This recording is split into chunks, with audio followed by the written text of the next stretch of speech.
ओम नमो भगवते वासुदेवाय। वासुदेव विश्वेश्वराय आदि पुरुष परंपरा अलय पुरुषाय नमः। जगत बंधु ज्योति स्वरूप जिये की जानहार हरि यश मंगल आयु दास प्रभु के द्वार।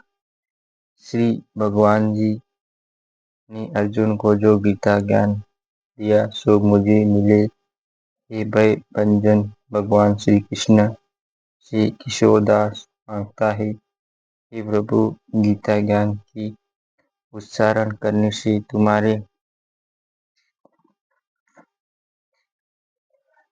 भक्त पूर्ण ब्रह्मा को पाते हैं। प्रभु, मैं आपकी शरण में पड़ा हूँ। किशोरदास और कृष्णदास अति दीन गरीब है और आप परम प्रवीण आराध्य भंजन हो।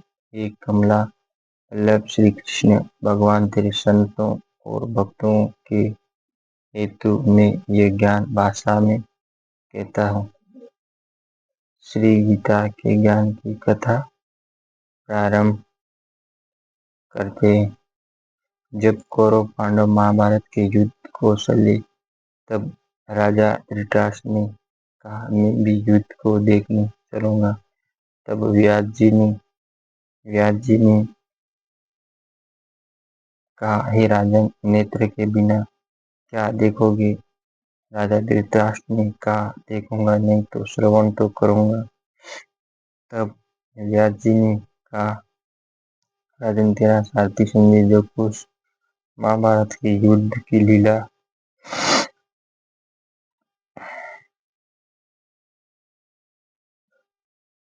कुरुक्षेत्र में होगा तो यहाँ बैठे ही श्रवण करेगा।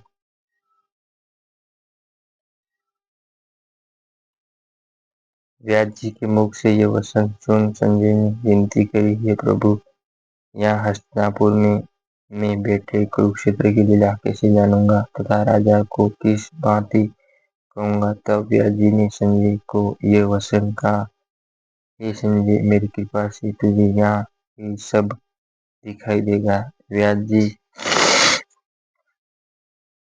व्यास जी के इतना कहते ही संजय की दिव्य दृष्टि हो गई और बुद्धि भी दिव्य हो गई। अब आगे तो सुनो। 7 अक्षौणी सेना पांडवों की ओर और 11 अक्षौणी सेना कौरवों की ओर। ये दोनों सेना कुरुक्षेत्र में जब एकत्र हुई तब धृतराष्ट्र ने पूछा, हे संजय, धर्म के क्षेत्र कुरुक्षेत्र में युद्ध की इच्छा से एकत्र हुए मेरे और पांडु पुत्रों ने क्या किया? तब संजय ने कहा, पांडवों की सेना की ओर युद्ध देखकर दुर्योधन आचार्य द्रोण के समीप जाकर कहने लगे, हे आचार्य, ये आपके शिष्य पुत्र बुद्धिमान द्रुपद पुत्र ने पांडवों की बड़ी सेना की कैसी युद्ध रचना की। इस सेना में अर्जुन, भीम जैसे बड़े बड़े धनुधारी वीर, विराट महारथी द्रुपद, धृष्टकेतु, शकीतान बलवान, काशी राज पुरुषित, कुंती बहुत नरों में श्रेष्ठ, शैव्य पराक्रमी, युद्धामन्यु बलवान, उत्तम मौजा अभिमन्यु और द्रौपदी के पुत्र सबके सब महारथी हैं। ये ब्राह्मण सेठ आपके स्मरण। अब मैं अपनी सेना के प्रधान सेनापतियों के नाम बताता हूँ। आप भीष्म, कर्ण, युद्ध विजय, कृपाचार्य, अश्वत्थामा, विकर्ण, सोमदत्त का पुत्र भूरिश्रवा और बहुत से शूरवीर मेरे लिए प्राण तक देने के लिए तैयार हैं।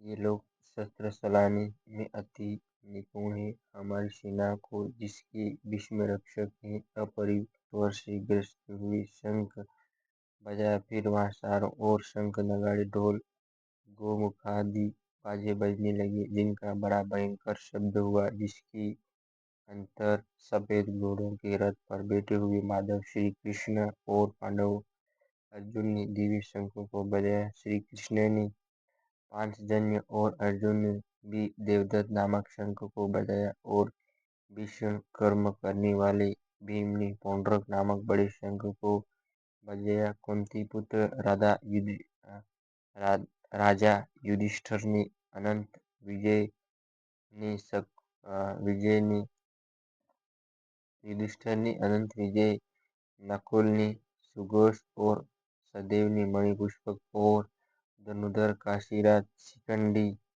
धृष्टद्युम्न विराट, अपराजित सात्यकी, राजा द्रुपद और द्रौपदी के 500 पुत्रों और महाबाहु अभिमन्यु, इन सब वीरों ने अपने अपने शंखों को बजाया। उन शंखों के भारी शब्द से आकाश और पृथ्वी गूंज उठे और धृतराष्ट्र के पुत्रों के हृदय कांप उठे। हे राजन, अर्जुन ने कौरवों को युद्ध के लिए प्रस्तुत देखकर धनुष उठाकर श्री कृष्ण से कहा कि अच्युत, मेरा रथ सेनाओं के बीच में खड़ा कीजिए, जिससे मैं युद्ध करने वालों को देख लूं कि इस रणभूमि में मुझे किन किन के साथ युद्ध करना चाहिए।